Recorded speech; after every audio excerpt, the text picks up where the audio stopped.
ये है क्लास 11 का पॉलिटिकल साइंस का चैप्टर 5th लेजिस्लेचर मैन। इसमें हमें पता करना है कि बिल और लॉ के बीच में डिफरेंस है क्या। Mention the difference between bill and law.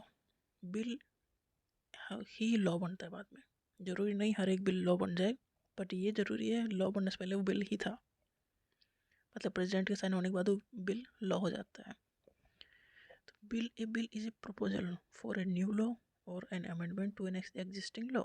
Bill है क्या, कोई नया लॉ को प्रपोज करना है कि ये लेके आना है हमें पार्लियामेंट में, ये होगा, या जो पुराना बिल है उसमें कुछ ना कुछ चेंज करना है। A bill is introduce in parliament or state legislature. मतलब पार्लियामेंट तो देखो सेंटर को रिप्रेजेंट करती है, और स्टेट लेजिस्लेचर मतलब स्टेट में, स्टेट के जो हेड है सीएम, चीफ मिनिस्टर, वो। और सेम पार्लियामेंट में है पीएम, प्रधानमंत्री, प्राइम मिनिस्टर। तो बिल इंट्रोड्यूस कहाँ होता है, पार्लियामेंट में होता है और स्टेट में भी होता है।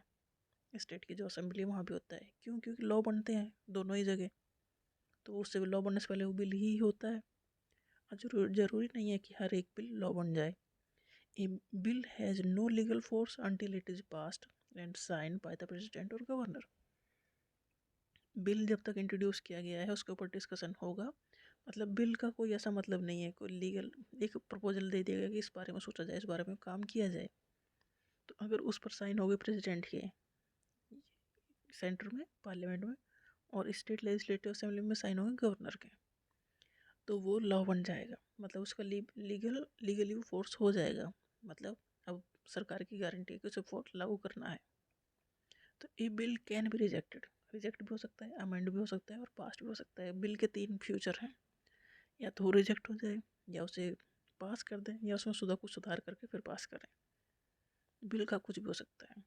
लॉ क्या है? A law is a bill that has been passed by the legislature and received approval from the president or governor.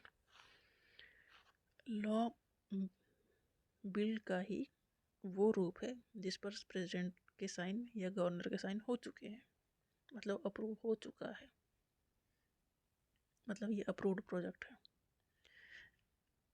It has legal enforceability and must be followed by all citizen. अब ये law बन गया तो मतलब लागू हो गया है, सभी को ये फॉलो करना है। तो बिल और लॉ में फ़र्क ये है कि हर एक लॉ बिल से ही बनता है। मतलब बिल एक फ्रेमवर्क है, अगर प्रेसिडेंट के साइन हो गए तो लागू हो गया, लागू हो गया तो लॉ बन गया। प्रेसिडेंट के साइन नहीं हुए या गवर्नर के साइन नहीं हुए, गवर्नर के साइन हो गए स्टेट में, स्टेट की असेंबली में जो बिल प्रपोज किया जाएगा उस पर साइन होंगे गवर्नर के। तो वो अगर साइन नहीं हुए तो वो बिल रिजेक्ट हो सकता है, ऐसे ही रहेगा। मतलब वो इन्फोर्सेबल नहीं है, मतलब वो लागू नहीं होगा। उससे फर्दर डिस्कशन होंगे, फिर उसमें चेंजेस होंगे, किए जाएंगे, फिर एक्सेप्ट करना तो किया जाएगा, रिजेक्ट करना तो किया जाएगा।